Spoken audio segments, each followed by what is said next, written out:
Istnieje mały procent graczy, którym zwyczajne epileptogenne bijatyki nie wystarczają. Zdecydowanie ich oczekiwania intelektualne od gier są nieco większe. Sprostać im mogą gry logiczno-zręcznościowe, a takich z prawdziwego zdarzenia na przestrzeni lat było naprawdę sporo, jednak tylko niektóre tytuły uznaje się za kultowe. Tak jak na Commodore 64 ogrywałem niegdyś Boulder Dasha, na Atari rodzimego Robo, na Pegasusie Binary Land, zaś na PC-cie sławetnego Supaplexa, tak w dzisiejszym odcinku chciałem ocalić od zapomnienia fantastyczną, a zarazem nieznaną większości graczy grę o krótkiej nazwie Clone, czyli klon.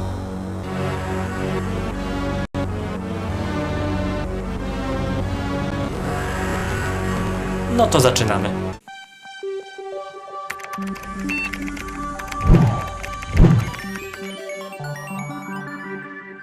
Lata 90. w Polsce to okres wielu zmian.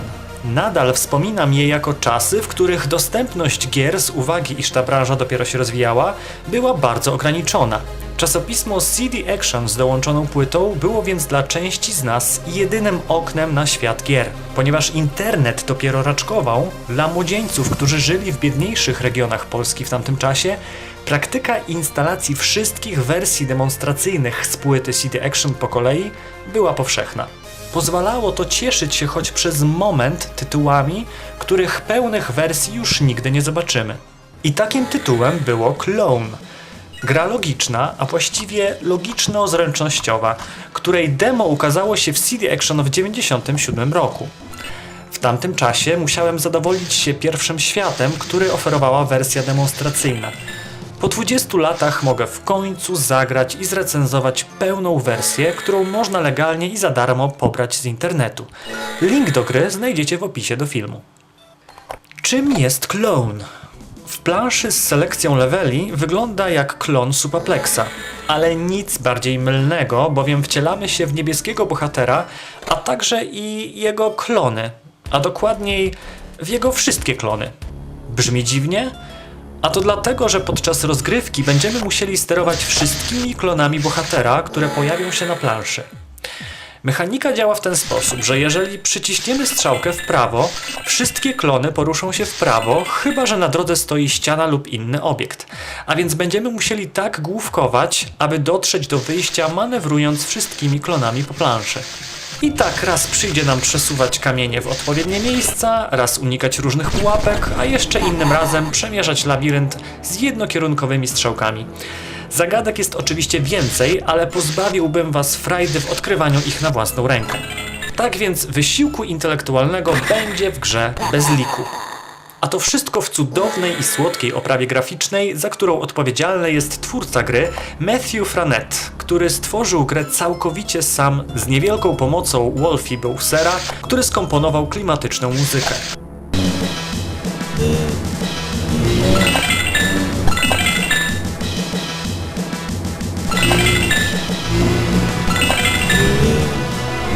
I jak na dwuosobową ekipę twórców, gra prezentuje się nieźle, zwłaszcza, że czasy domorosłych programistów, którzy pisali gry w zaciszu swych sypialni, już dawno minęły. Choć, jak sam autor przyznaje, jego gra po dziś dzień jest dla niego pewnego rodzaju wizytówką dyplomatyczną otwierającą mu drzwi w branży.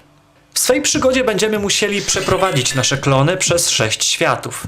Każdy składa się z 21 planż, chociaż tak naprawdę musimy pomnożyć je przez 3, bowiem możemy wybrać 3 stopnie trudności, które niekiedy zupełnie zmieniają ułożenie danego etapu.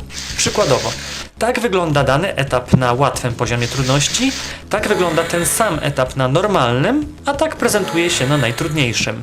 Dodatkowo, jeżeli jakaś plansza jest dla nas zbyt trudna, możemy 3-krotnie skorzystać z pominięcia planszy. Jednak należy pamiętać, że ostatnią planszę w danym świecie możemy przejść dopiero po ukończeniu wszystkich pominiętych etapów. I tak oto pokonując kolejne plansze, będziemy zmagać się z zagadkami Mrocznego Zamku, przemierzymy labirynt Lodowej Krainy, pogrążymy się w czeluściach otchłani piekieł, stawimy czoła łamigłówkom lukrowatego regionu, polecimy w przestworza ku galaktycznym wyzwaniom i wreszcie odkryjemy tajemnicę nawiedzonego świata. Clone bardzo wciąga, a rozwiązanie łamigłówek daje wiele satysfakcji. Niestety, jak sam autor przyznaje, gra nie sprzedała się dobrze.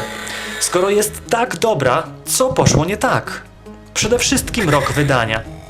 1997 to rok, w którym gry DOS-owe przechodziły powoli do historii.